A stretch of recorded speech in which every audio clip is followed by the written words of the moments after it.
Okay, you're live. On May 1st, which was May Day, UTD was holding its encampment sponsored by the Students for Justice for Palestine, and they were calling for people from the community to come and take part because the students were already being threatened with expulsion. And so, even though I'm not much of a morning person, I got dressed and I got down there, and within seconds of arriving at the encampment, I got a compliment from some of the organizers on my gender critical stickers on my rollator. The encampment was a very lovely, peaceful event. They had a very nice teach-in, which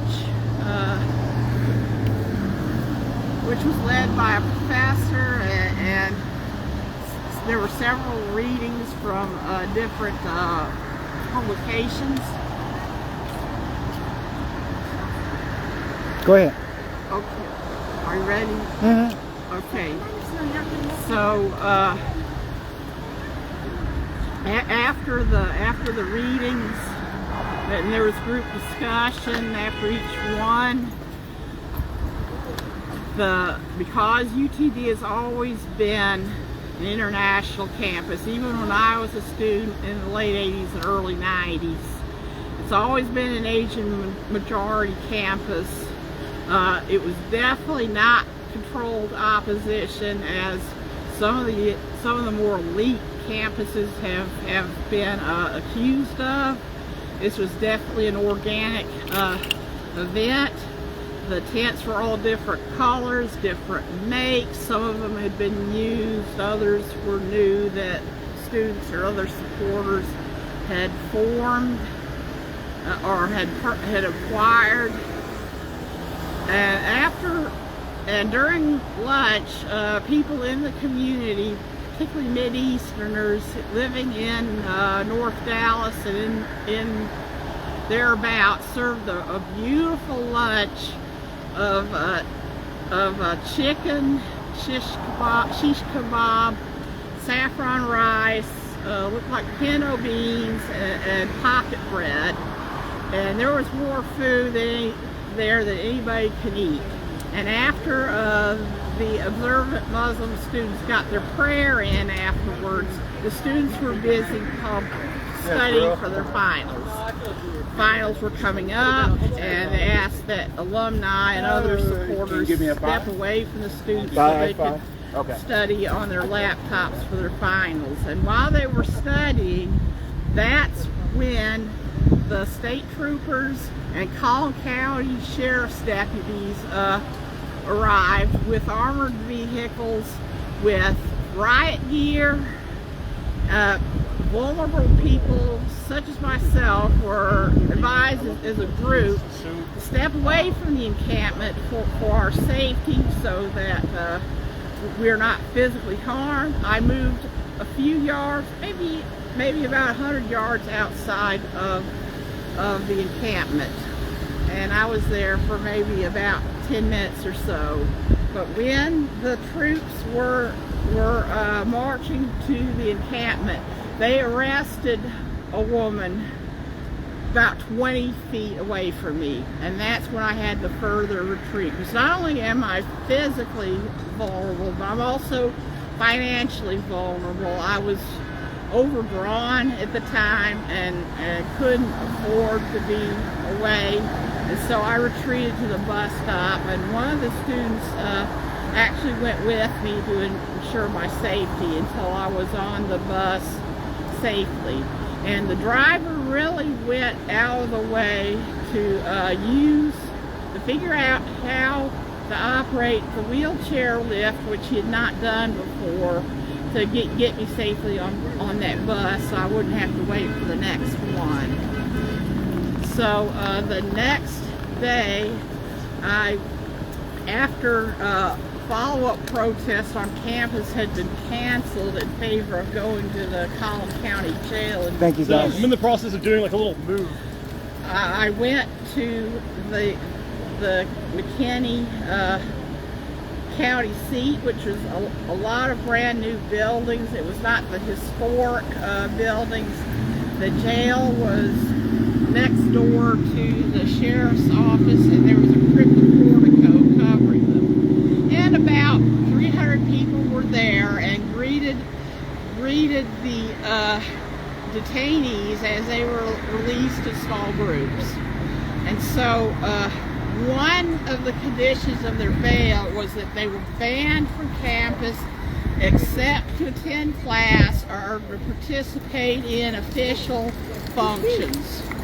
And the following day there was follow-up protests at the same site where the encampment took place, and it looked like about maybe 500 came out, including people from the community. There were alumni, there were faculty, there were Mid-Eastern people who were supporting their kinfolks or relative kinfolks. And that protest went smoothly, and there was a helicopter from Channel 5 which hovered overhead. At first I was concerned about it until I saw the Channel 5 logo on it, and it did not look like a military chopper. Yeah. And so I reassured a few people around me, it's Channel 5, it's not going to hurt us. So today on May 17th, which is the around the anniversary of the initial occupation of Palestine, a statewide event took place in front of the Texas State Capitol here in Austin, Texas. And about 1,000 people came. Byron got some excellent footage of the protest. If it processes, you know. And I'm not able-bodied enough to march with them. I remained at the Capitol gates where we assembled. But hopefully the footage will process. But I do want to point out a couple of things which are important, which a lot of the non-Mid-Eastern people would not be very happy with, but are very, very true. On September 20th, 2023, there was the Million March for Children in Canada. It was organized and led by Muslims. And a lot of other demographics came on board and participated in it. Christians, radical feminists, Jews, Hindus, Buddhists, atheists, agnostics, and there really were 1 million protesters in all. Are y'all good? Yeah. Yes, ma'am. There were a million people in all in dozens of Canadian cities and towns across the country, and there were over 200,000 in Ottawa alone. And this was for protecting children from gender identity ideology. That event was going to be followed up. I did attend a follow-up in Dallas, but it was escalating to the U.S., Japan, the U.K., and likely other places. In less than 2 weeks after September 20th, in my honest opinion, a false flag went down in occupied Palestine on October 7th. And I am absolutely convinced that this false flag was perpetrated against the Palestinians, framing them, and there were false accusations of rapes of Jewish women, false accusations of babies which have been beheaded, and those have since been disproven.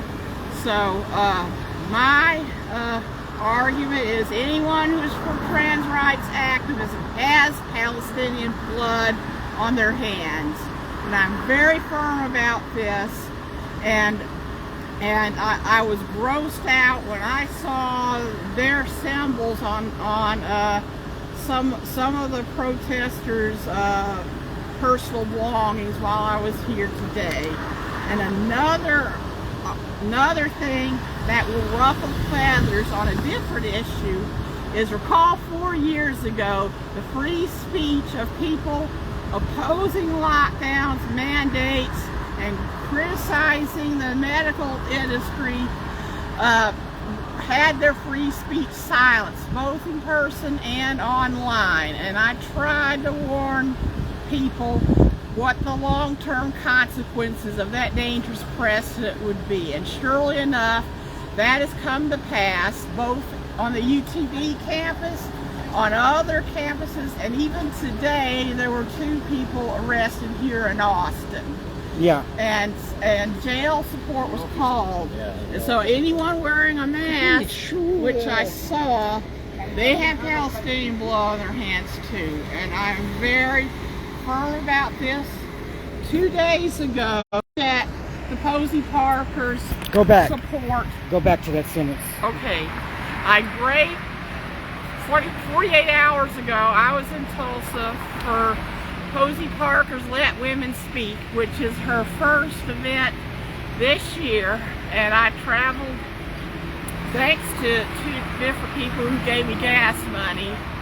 And even though I support her on protecting women's rights and protecting lesbian rights, I bravely object to her support of Israel.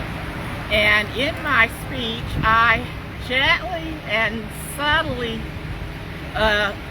indicated that by saying, by relating my story, that when I came to the UTD encampment 2 weeks earlier, within seconds of my arrival, I got complimented on my Let Women Speak and Stop Female Erasure stickers that I have on my rollator. And so I told that story. The live chat, which I watched later on after I had returned to Dallas, the reaction to my speech was all very positive. Nobody criticized me or called me an anti-Semite or any other epithet. And several women, when I was still there, complimented me on my speech. So I'm very firm that we must oppose all aspects of capitalism and not just pick and choose what forms of capitalism we like and what forms that we don't like. And I have this same criticism for conservatives, who I see often on Friday nights at a meeting. And I appreciate those who do understand the threat of Israel, and I appreciate their support of my coming here today. But there is a minority in that group who is pro-Israel, and they believe a lot of the lies. And so this criticism is directed against them too. They don't understand that every leader of the CDC, the HHS, and of all the pharma corporations, all of those leaders are dual citizens of Israel. And as long as they support Israel, they have shot themselves in the foot. So this criticism is for the conservatives too. And I'm a true feminist. I'm a true revolutionary. I've been an anti-capitalist for about 20 years now. I used to be more Marxist, but I've moved over more towards anarchism and anarcho-communism, partly for this reason. But I appreciate conservative opposition to Israel, and I appreciate gender critical feminists who are speaking out on behalf of the Palestinians as they should be. So this concludes my statement, and I hope it's been captured. Thank you very much. Have a good day. Marjorie Elizabeth Steakley speaking for ODTV, operating off of Facebook Live. We're trying to get a channel back, but of course you guys don't subscribe right. All right, and we will be back with more stories.